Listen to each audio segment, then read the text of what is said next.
Guys, what was that Nintendo Direct? Okay, I mean, here's the thing. What are we expecting from a presentation that is a week before the Switch 2 presentation, right? Like that's a little crazy. So I do get, like, maybe they were just trying to throw something out there, but why have a direct? Why was this not just a Twitter drop?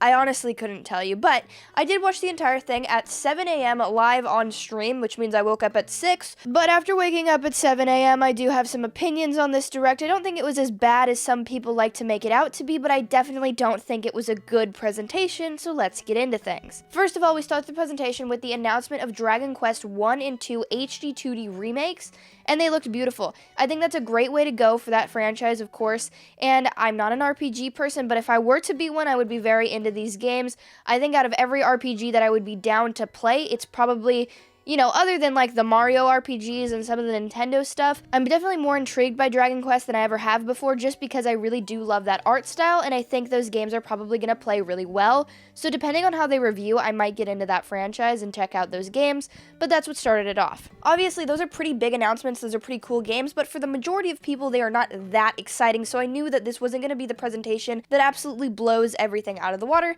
but I did expect, you know, just something to be here. I had my predictions go up yesterday. I talked about how I wanted Metroid Prime 2 and 3 to be shown off here, maybe release date or something like that, and we didn't get that. But what we did get was Metroid Prime 4 more information, which I was pretty positive we were going to see. Now, this game looks great. We got a little bit of a look at the world, the environments, things like that. Not too much gameplay here and nothing extra. We didn't see any extra modes or what they're going to do, but a lot of my chat was saying it looks really similar to the theming of Prime 2, so if that's any, like, coincidence or anything, you know, Prime 2 had a multiplayer mode at some point, and I know, obviously, we want this game to be really good single-player-wise, which I definitely think it will be, but I also would really love to see them bring this into the new era and give it sort of the Breath of the Wild treatment in a way by making this more relevant to new players than it ever has been, and I think online multiplayer is going to be a big component in that if they choose to go that way. If they don't, that's okay. I'm still excited for the game. It looks fantastic, but again, it was like there was no release date, nothing really shown off. So at this point, I'm expecting it to be a cross-generational release and also be shown off in next week's presentation as like what it could look like running on the Switch 2. Before that, there was a whole lot of nothing, in my opinion. We got some RPGs, some cozy games of some sort, things like that, but then we just kept cruising along here. We eventually got to Rhythm Heaven coming out for the Nintendo Switch, and this was really exciting. I unfortunately had to just dip out of stream really quick when this was happening. So I missed a little bit of the trailer, but I went back and rewatched it and things like that. It looks great. I'm very excited to play this game, but it's coming out in 2026, which was a huge punch in the gut, because it's like, why would you wait this long for a Rhythm Heaven game, and why would you not just fill out a little bit of the year while we wait for the Switch 2? Could that be foreshadowing the fact that maybe the Switch 2 is going to launch sooner than a lot of us anticipate? Maybe, but like at the same time, we've got no games for at least the next 2 months guaranteed, which is a little bit upsetting. I mean, Xenoblade X is a fucking huge game, so I guess, like, I will be playing that on stream, so if you're interested in that, go check out twitch.tv/Josie Woah, and I will be streaming that over there. Also, if you were looking for my stream on YouTube and you couldn't find it, I'm streaming on Twitch now, so you can go check it out over there. But I also have a second YouTube channel I just started where I will be uploading a lot of my VODs from Twitch, so if you want to see my reaction, like, in real time to that direct, you can go watch it over there. It's up already, so check that out if you haven't yet. But yeah, Rhythm Heaven coming out 2026.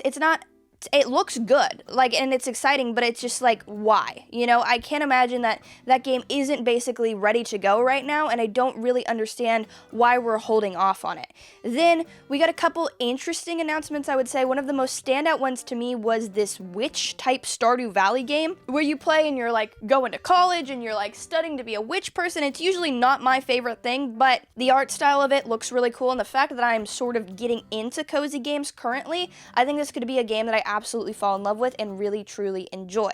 Then we got this weird trailer, and I really thought this was like Froakie from Pokemon, so I was fully expecting some sort of weird Pokemon thing here out of nowhere, but it wasn't. It was just a Tamagotchi game, which looks fine. It's not for me. It's a cozy game. It doesn't look that... The thing about cozy games is I really like the idea of them, and I like the good ones, but it feels like a lot of developers like to use it as a crutch almost. They're like, oh, this is a cozy game. It doesn't have to look that good. It doesn't have to, you know what I mean? And it's like, no, like, when you look at that compared to the likes of Moonstone Island, Stardew Valley, Animal Crossing even, like, pick up the production value just a little bit, guys. Like, Tamagotchi is like a name brand, you know what I mean? People used to have that shit all the time when they were kids. There's some more stuff though, of course. We also got this Marvel Shredder's Revenge type beat 'em up game, which looks fantastic. I am super into the idea of this, but again, both this Marvel game and that witch game that I can't think of the name, but it'll be on screen, both of those games are coming out late this year. Like, we literally don't have anything coming out in the next few months to look forward to. It's all at the back end of the year, November, December type releases is what I'm thinking. So it's kind of disappointing. But then we get our last announcement of the day, and I was really expecting to see maybe some sort of remake, or, oh, this is the Zelda port for this year, so Twilight Princess and Wind Waker really made a lot of sense to me here.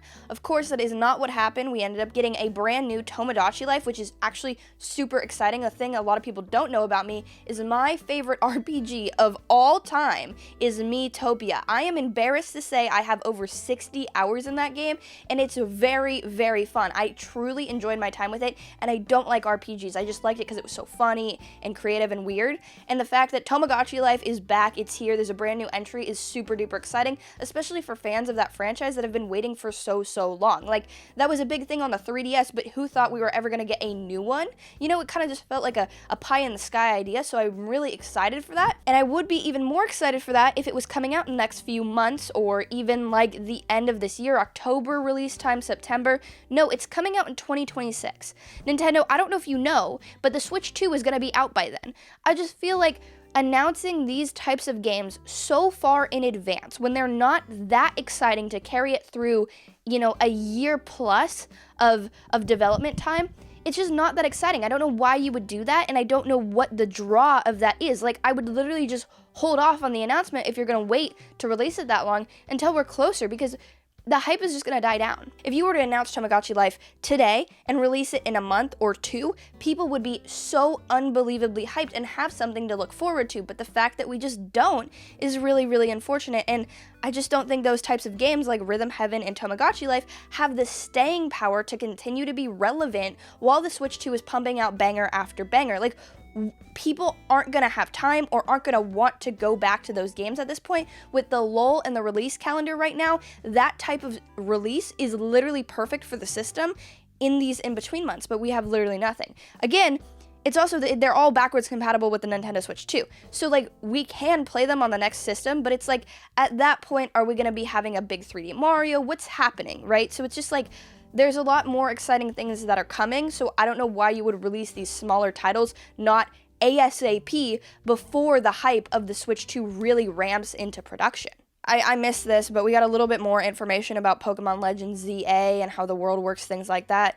You know, it's green during the day because the Pokemon are chill and vibey, and then at night there's trainer battles in the wild zone, stuff like that. It's fine. It doesn't look super crazy. I kind of expected there to be trainer battles, obviously. It's interesting to see what form they're going to take for sure, but like, this isn't something I would really say is worth the whole direct, you know what I mean? And this could easily have been a Twitter drop announcement kind of day where they were just like, hey, by the way, we have a Rhythm Heaven coming out next year, we have Tomodachi Life, and we have a little bit more information on Metroid Prime 4, maybe, and like some new information on Pokemon Legends ZA, but the Pokemon Twitter account has just been randomly tweeting things like with more information about it, so I don't really know why we needed to have a direct for all of these announcements. I get maybe capitalizing on the hype right now, but it feels so weird to have this a week before the Nintendo Switch 2 and to basically show nothing. And again, let me tell you, the games that they showed and announced, though they are really small, are exciting, right? Like, I love these types of releases from Nintendo, but it's literally the fact